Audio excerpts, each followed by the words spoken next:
ಮೂಡ ಹಗರಣದಲ್ಲಿ ಈಗ ಸದ್ಯಕ್ಕೆ ಮುಖ್ಯಮಂತ್ರಿಗಳಿಗೆ ರಿಲೀಫ್ ಇಲ್ಲ. ಲೋಕಾಯುಕ್ತ ಬಿ ರಿಪೋರ್ಟ್ ಅನ್ನು ಕೊಟ್ಟಂತ ಸಂದರ್ಭದಲ್ಲಿ ಎಲ್ಲರೂ ಕೂಡ ಮುಖ್ಯಮಂತ್ರಿಗಳಿಗೆ ಕ್ಲೀನ್ ಚಿಟ್ ಸಿಕ್ಬಿಡ್ತು ಅನ್ನುವಂಥದ್ದನ್ನು ಹೇಳ್ತಾ ಇದ್ರು. ಬಟ್ ಇವತ್ತು ಜನಪ್ರತಿನಿಧಿಗಳ ನ್ಯಾಯಾಲಯದಲ್ಲಿ ಈ ವಿಚಾರದಲ್ಲಿ ಆದೇಶ ಬಂತು. ಮೂಡ ಕೇಸ್ನಲ್ಲಿ ಸಿಎಂ ಸಿದ್ದರಾಮಯ್ಯನವರಿಗೆ ಸಂಕಷ್ಟ ತಪ್ಪಿದ್ದಲ್ಲ. ಇನ್ನೂ ಕೂಡ ಮೇ 7ರವರೆಗೂ ಕೂಡ ಕಾಯಬೇಕು ಅವರು. ಲೋಕಾಯುಕ್ತ ಬಿ ರಿಪೋರ್ಟ್ ಆದೇಶ ಸದ್ಯಕ್ಕಂತೂ ಇಲ್ಲ. ಇವತ್ತು ಇದು ಅಂತಿಮ ವರದಿ ಅಲ್ಲ, ತನಿಖೆಯನ್ನು ಮುಂದುವರಿಸಿ ಅಂತ ಹೇಳಿದೆ. ಲೋಕಾಯುಕ್ತ ಪೊಲೀಸರಿಗೆ ಕೋರ್ಟ್ ಸೂಚನೆಯನ್ನ ಕೊಟ್ಟಿದೆ. ಅಂತಿಮ ವರದಿ ಬಂದ ಬಳಿಕ ಬಿ ರಿಪೋರ್ಟ್ ತೀರ್ಪನ್ನು ನಾವು ಕೊಡ್ತೀವಿ ಅಂತ ಹೇಳಿದೆ. ಲೋಕಾಯುಕ್ತ ಪೊಲೀಸರಿಗೆ ಮೇ 7ರವರೆಗೂ ಕೂಡ ಡೆಡ್ಲೈನ್ ಅನ್ನು ಕೊಟ್ಟಿದೆ.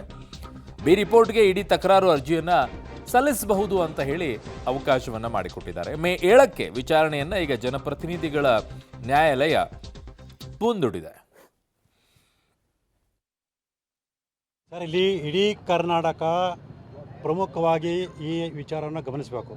ಯಾಕೆ ಅಂತ ಹೇಳಿದ್ರೆ IPS ಅಧಿಕಾರಿಗಳನ್ನು ಮಹಾನುಭಾವರಿಗೆ ತನಿಖೆ ಅಂದರೆ ಏನು ಅಂದರೆ ಏನು, ಅಂತಿಮ ವರದಿ ಅಂದರೆ ಏನು ಅಂತ ಸಾಮಾನ್ಯ ಜ್ಞಾನ ಇಲ್ಲ ಅಂಥೇಳಿ ಇಲ್ಲಿ ಸ್ಪಷ್ಟ ಗೊತ್ತಾಗಿದೆ. ಇದು ಅಂತಿಮ ವರದಿ, ಇದನ್ನು ಅಂಗೀಕರಿಸಬೇಕು ಅಂತೇಳಿ ಮಾನ್ಯ ನ್ಯಾಯಾಲಯಕ್ಕೆ ಒಂದು ವರದಿಯನ್ನು ಸಲ್ಲಿಸಿದರು. ನಾನು ಮಾನ್ಯ ನ್ಯಾಯಾಲಯಕ್ಕೆ ಸ್ಪಷ್ಟವಾಗಿ ನಾನು ತಕರಾರು ಅರ್ಜಿ ಹೇಳಿದೆ, ಇದು ಅಂತಿಮ ವರದಿ ಅಲ್ಲ. CRPC 173 ಸ್ಪಷ್ಟವಾಗಿ ಅಂತಿಮ ವರದಿ ಅಂದರೆ ಏನು ಅಂತ ಹೇಳುತ್ತೆ. ಅಂದರೆ ತನಿಖೆಯ ಎಲ್ಲ ಪ್ರಕ್ರಿಯೆಗಳು ಮುಗಿದ ನಂತರ ಇನ್ನು ತನಿಖೆಯ ಪ್ರಕ್ರಿಯೆ ಯಾವುದೂ ಇಲ್ಲ ಅಂತ ಕಂಡು ಬಂದಾಗಷ್ಟೇ ಅಂತಿಮ ವರದಿ ಅಂತ ಸಲ್ಲಿಸಬೇಕು ಅಂತ ಸ್ಪಷ್ಟ ಕಾರಣ ಹೇಳುತ್ತೆ.